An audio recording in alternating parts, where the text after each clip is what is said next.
America में इस बार का चुनाव बेहद दिलचस्प रहा। चुनाव परिणाम आने के बाद ट्रंप ने फैसलों को मानने से इनकार कर दिया था।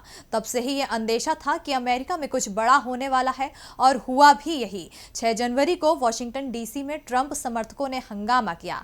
इस घटना के बाद अमेरिकी संसद में पूर्व राष्ट्रपति डोनाल्ड ट्रंप के खिलाफ महाभियोग प्रस्ताव की मांग की गई, जिसका ट्रायल आज से शुरू हो गया है। तो क्या होगा ट्रायल में और क्या हो सकते हैं इसके परिणाम, आइए बताते हैं इस खास रिपोर्ट में।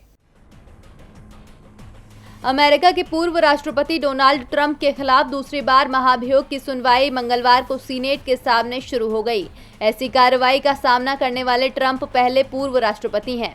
उन पर राष्ट्रपति चुनाव के परिणाम को पलटने के लिए 6 जनवरी को अमेरिकी संसद भवन में हुए हंगामे का आरोप लगाया गया है, जिसके बाद डोनाल्ड ट्रंप के खिलाफ महाभियोग का ट्रायल शुरू हो गया है। मंगलवार को सीनेट में महाभियोग का पहला ट्रायल शुरू करने के लिए हुई वोटिंग में 56 के मुकाबले 44 वोट पड़े, जिसे ट्रंप के वकील ने खारिज कर दिया। डेमोक्रेटिक पार्टी के सदस्यों का मानना है कि इस प्रक्रिया के बाद ट्रंप को भविष्य के लिए अयोग्य करार दे दिया जाएगा, जिसके बाद वो फिर कभी कोई सार्वजनिक पद पर काबिज नहीं हो सकेंगे। मंगलवार को हुई वोटिंग के दौरान 6 रिपब्लिकन सांसदों ने डेमोक्रेटिक पार्टी का साथ देते हुए ट्रंप के खिलाफ महाभियोग का पहला ट्रायल शुरू करने के पक्ष में वोट डाला।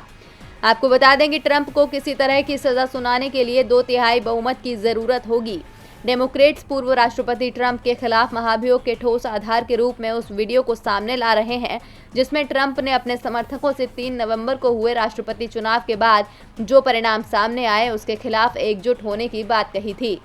इस वीडियो क्लिप को दिखाने के बाद रिपब्लिकन सांसदों पर कटाक्ष करते हुए डेमोक्रेट सांसद जेमी रस्किन ने कहा कि यदि ये सब कुछ महाभियोग का आधार नहीं बनता तब तो कोई बात ही नहीं है।